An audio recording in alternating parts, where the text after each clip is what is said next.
Here is Chief Meteorologist Chase Jones. You know, I make a lot of jokes about it being quiet out there, sort of just watching from the Concho Valley as some of the weather makes its way in from the west. But of course, I was talking with some of the production crew before the show. Some areas around California and Idaho could already start seeing some snow throughout the rest of the week. Now, we're going to find ourselves in a blocking pattern because we're going to be on the unstable side of a high. That was the time lapse. Absolutely not a single cloud in the sky.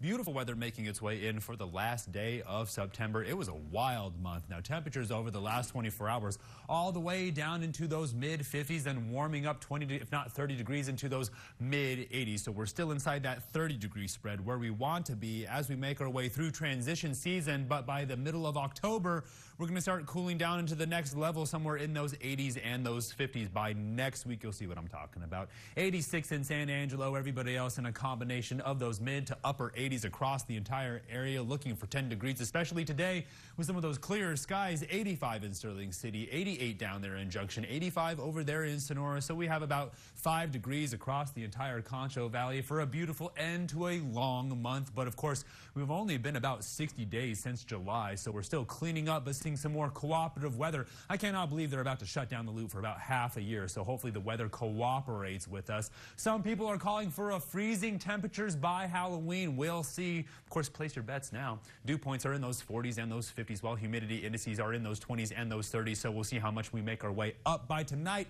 But we're dealing with some drier temperatures. Now, the moisture tracker is going to show you sort of that air replacement with that displacement. Now, the tropical activity is going to fire up towards the northeast throughout the rest of the week. We're going to see some more activity make its way in from the east, and that's where we're going to see some of that cloud cover try to fight its way in some cooler temperatures. But of course, we're always on the lookout to the west for more of that cloud cover to make its way in the next cool down. Really, here's the high pressure I am talking about. It's going to lock itself in place.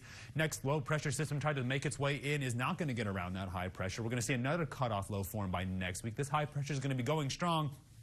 Excuse me, but I'm always looking for a lot of that moisture to interact with that low pressure and that high pressure somewhere around the Sierra Madre. So we'll see how much moisture decides it wants to make its way into our area. Now, the water vapor imagery, really sort of keeping my eye on this long wave trough, this long wave trough, and this long wave trough, because if all three of these reach the same equilibrium, they're going to be a monster storm. But you saw the upper level pattern. I think the high pressure is going to be just too strong in this case. Severe weather outlook still primarily hanging toward the northern part of the United States, but it's a pretty calm day again for the last day of September. Down at the service, still keeping my eye on all three troughs as they make their way across the Rocky Mountains into the Central Plains. And as I show you the future cast, they're really just sort of keeping their eye up towards the northeast. They're going to keep their sort of path, that trajectory where they're going to be heading off towards. But you still see this high pressure really locked in place off the east coast. All two hurricanes are going to make their way up towards the northeast. And then we're keeping our eye around the Gulf Coast for more tropical activity. So tonight, all the way back down into those upper 50s, but I'm going to keep my eye on how quickly we get there. Then tomorrow,